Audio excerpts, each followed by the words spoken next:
जय हिंद। इस वीडियो में हम एक नए स्ट्रक्चर को सीखेंगे जो हमें रोज़ बोलना पड़ता है, तो ध्यान देंगे और इसकी प्रैक्टिस करेंगे। आपने देखा है वांट का मतलब होता है चाहना। तो हम जब कोई काम करना चाहते हैं और वाक्य में चाहता है तो वांट आएगा।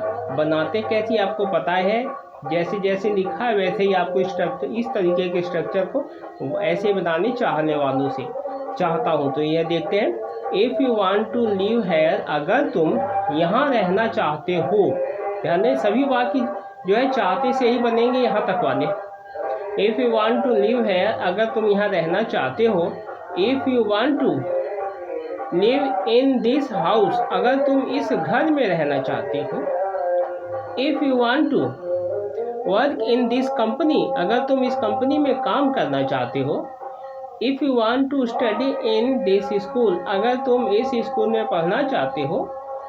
अब इसके बाद आंसर है you will have to listen to us, तो तुम्हें हमारी बात सुननी पड़ेगी, तुम्हें हमारी बात माननी पड़ेगी।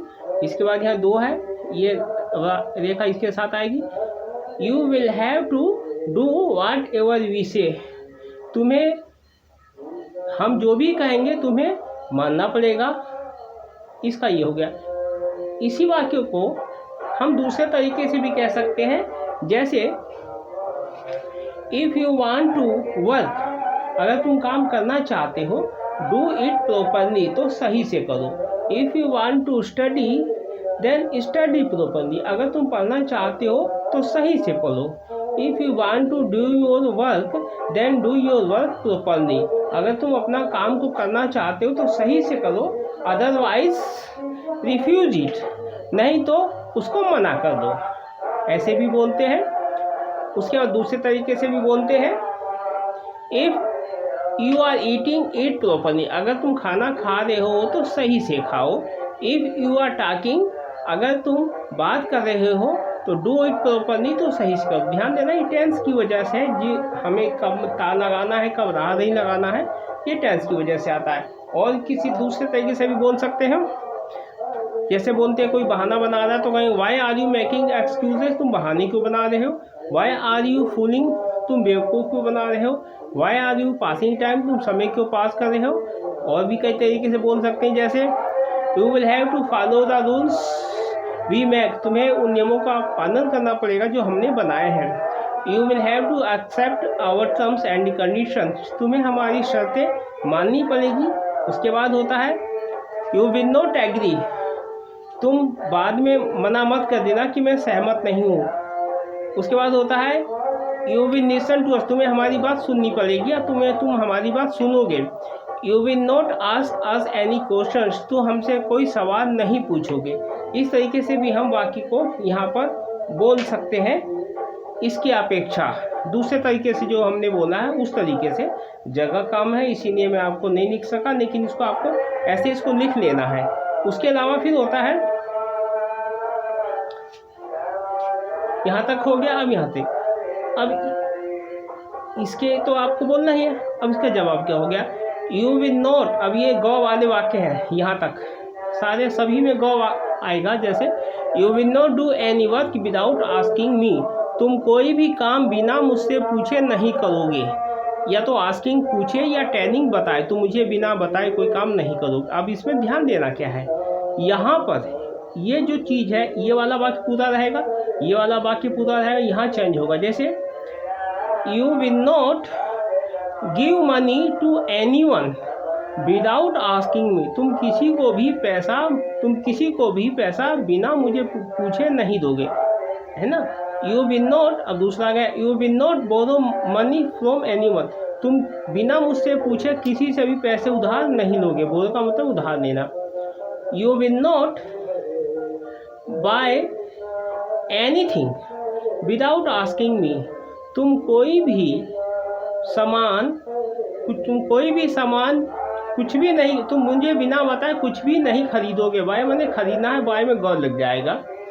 You will not sell anything without asking me, तुम मुझे बिना बताए कोई भी सामान नहीं बेचोगे। सेल में गौर लग जाएगा। You will not take anything without asking me, तुम बिना मुझसे पूछे कोई भी सामान नहीं लोगे। या कुछ भी नहीं लोगे। You will not give anything without asking me, तुम बिना मुझसे पूछे कोई भी सामान नहीं दोगे या कुछ भी नहीं दोगे। ऐसा हो गया। आगे देखते हैं। यू विल नॉट, यहाँ पर गो आएगा। You will not go anyone is house without asking me, तुम बिना मुझे बताए किसी के घर नहीं जाओगे। You will not do any transaction without telling me, तुम मुझे बिना बताए कोई भी लेन देन नहीं करोगे। You will not fight with anyone without asking me, तुम बिना मुझे बताए किसी के साथ लड़ाई झगड़ा नहीं करोगे। You will not complain against anyone, यहाँ भी एनी है के बाद यहाँ वन आ जाएगा। विदाउट आस्किंग मी, तुम बिना मुझे बताए किसी के खिलाफ शिकायत नहीं करोगे। यहाँ पर गौ वाला है। अब यहाँ पर अगर आपको ऐसा लगता है तो आप गौ लगाना है तो विल आपने लगा दिया। अगर आपको ताती लगाना है तो डोंट लगा दोगे। अगर डज नॉट लगाना है तो करता ही सी और किसी का नाम के साथ आ जाएगा। अगर शुड नॉट लगाना है तो यहाँ चाहिए वाक्य बोलेंगे। अगर कैंट लगाना है तो सकता है बोलेंगे। ध्यान देना है कि यहाँ पर वाक्य बनना चाहिए। अगर वाक्य ताती वाला से बन रहा है तो डोंट से भी काम चल जाएगा। नहीं बन रहा है तो विन से ये बना हुआ है तो ये विन से ही रहेगा। ये मैं आपको समझाने के लिए बता दूं कि अगर बनता है तो वाक्य में ताती लगाना है। तो आगे देखते हैं। अब इसका आंसर क्या होता है। I don't do anything without asking anyone, यहाँ पर भी लाइन वाले वाक्य रहेंगे सब में, ये बदलता रहेगा। I don't do anything without asking anyone, मैं किसी को भी बताए बिना कोई काम नहीं करता हूँ। ध्यान देना, ये ताती वाला, यही डोंट मैं कहता था, आप यहाँ लगा दोगे तो इसमें ताती लगाना पड़ेगा। I don't do anything without asking anyone, मैं किसी को भी बताए बिना कोई काम नहीं करता हूँ। अब यहाँ पर एनीवन है, एनीवन की जगह यहाँ पर माई पेरेंट्स आ जाएगा। I don't do anything without asking my parents, मैं बिना अपने माँ बाप से पूछे बिना कोई काम नहीं करता हूँ। I don't do anything without asking my senior, मैं बिना अपने उच्च अधिकारियों से पूछे बिना कोई काम नहीं करता हूँ या बताए बिना कोई काम नहीं करता हूँ। ये आ गया। अब इस वाक्य में ये आंसर है, तो इस तरीके से हमने बोला। अब हम क्या करते हैं कि इसी वाक्य को शुड से बोलते हैं। जैसे मैंने अभी बोला, विल की जगह शुड नॉट लगाओगे तो वाक्य बनेगा तब लगाना, लेकिन मैं उदाहरण के लिए आपको बता रहा हूँ। You should not do anything without asking anyone, तुम्हें कोई भी काम बिना किसी से पूछे बगैर नहीं करना चाहिए। शुड है, चाहिए लगाएंगे वाक्य में। You should not do anything without asking your parents, तुम्हें अपने माँ बाप से पूछे बिना कोई काम नहीं करना चाहिए। You should not do anything without asking your seniors, ये योर इसके साथ ही रहेगा। तुम्हें बिना अपने उच्च अधिकारी को बताए बिना या पूछे बिना कोई काम नहीं करना चाहिए। ये चाहिए से हो गया। अब आगे देखते हैं। वाई से डिड वाले वाक्य से ई वाली मात्रा वाले पास्ट में। Y did you do this work without asking me, do this का मतलब है यह, तुमने मुझे बताया यह क्यों किया या यह काम क्यों किया। दिस है तो डू करने के लिए, तुमने बिना मुझे बताए यह काम क्यों किया। अब यहाँ पर मी की जगह योर पेरेंट्स आ जाए। जैसे why did you do this work without asking your parents, तुम्हें बिना अपने माता पिता के पूछे बिना यह काम क्यों किया। Why did you do this work without asking your seniors, तुमने बिना अपना उच्च अधिकारियों को पूछे बिना यह काम क्यों किया। ये ऐसे हो सकता है। यह वाक्य तो ऐसे हो गया। अब सिर्फ इन वाक्यों के अलावा यहाँ पर ये बदल जाएगा, यहाँ तक ये सारे बदल जाएंगे। यहाँ तक देखते हैं कैसे। वाई डिड यू, अब इसकी जगह ये वाले वाक्य आएंगे। Why did you lend him money, lend को उधार देना।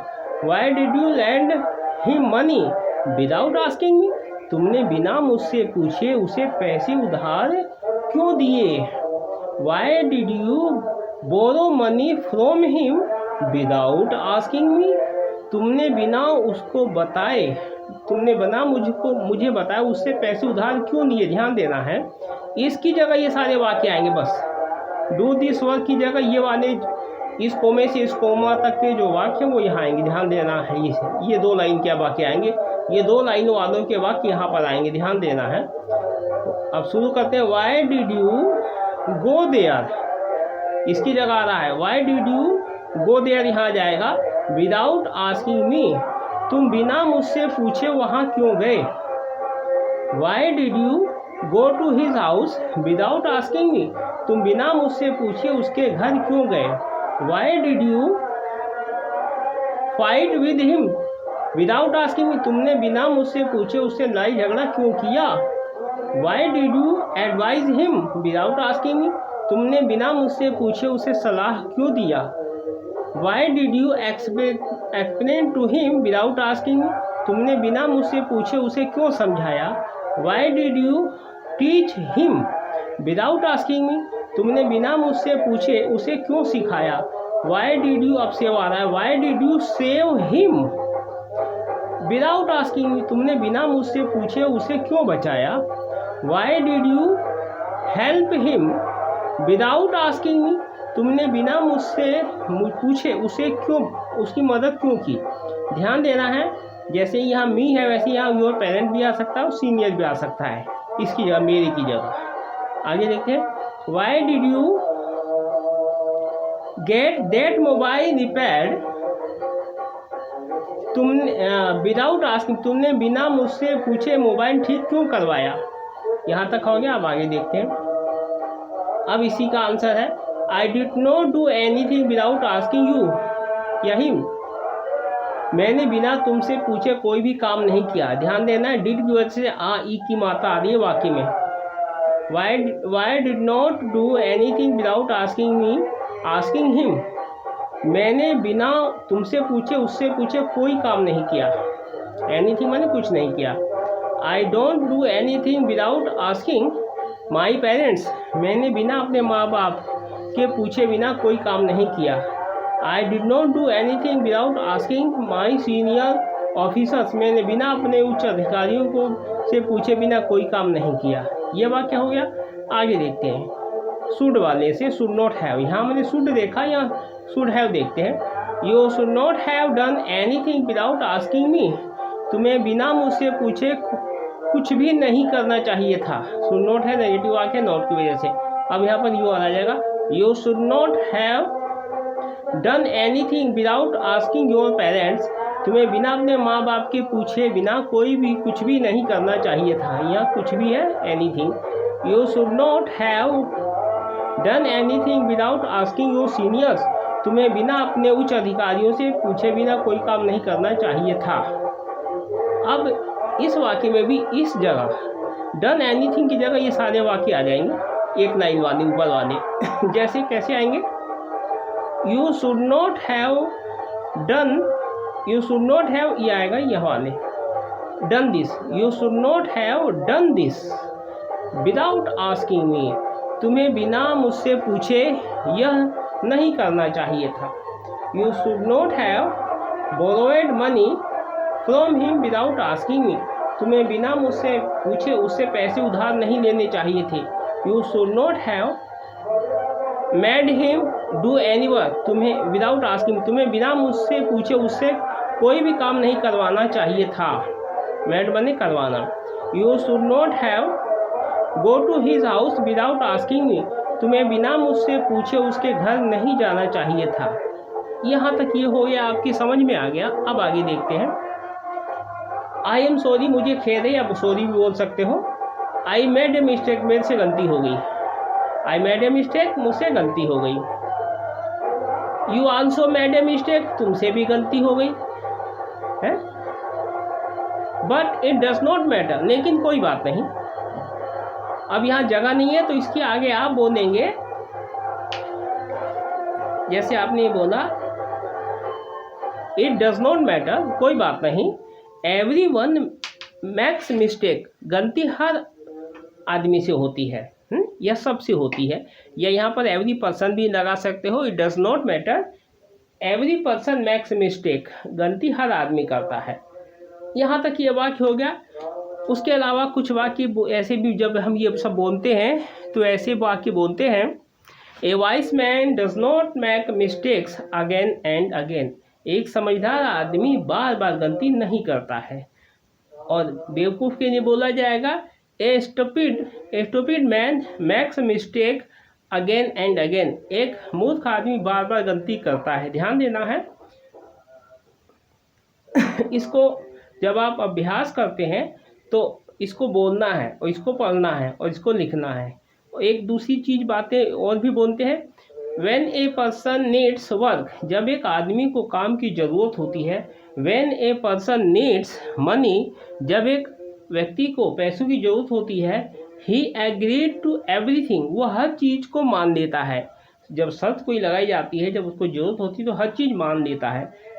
And his need is fulfilled, जब उसकी ज़रूरतें पूरी हो जाती है। ही गेट्स द मनी, जब उसे पैसे मिल जाते हैं। When his work is done, जब उसका काम हो जाता है। The person refuse to do anything, तो वह आदमी कुछ भी करने से मना कर देता है क्योंकि उसके काम पूरे हो जाते हैं। एंड ब्रेक हिज प्रोमिसेस, और वो अपने वादों को तोड़ देता है। तो यहाँ मैंने बता दिया। इस वाक्य को आप और भी ऐसे बना सकते हैं जैसे यहाँ पर दिया है। इसी वाक्य को, Y did you do this work without asking, तुमने बिना मुझसे पूछे यह काम क्यों किया। इसी वाक्य को अगर जो करवाना हुआ तो इस डू से पहले आ जाएगा make him. Y did you make him do this work without asking me, तुमने बिना मुझसे पूछे उससे काम क्यों करवाया। अगर वाक्य बोलना है तो इस डू से पहले मैक हिम और आ जाएगा। डू से पहले मैक हिम आ जाएगा, यू के बाद और डू के बीच में मैक हिम आ जाएगा, तो ये हो जाएगा यह काम करवाए। जैसे why did you make him do this work without asking me, तुमने बिना मुझसे पूछे उससे काम क्यों करवाया के लिए मैक आ रहा है। तो इसी तरीके से आपको ज़्यादा से ज़्यादा प्रैक्टिस करना है और अभ्यास करना है। मिलते हैं नेक्स्ट वीडियो में। जय हिंद।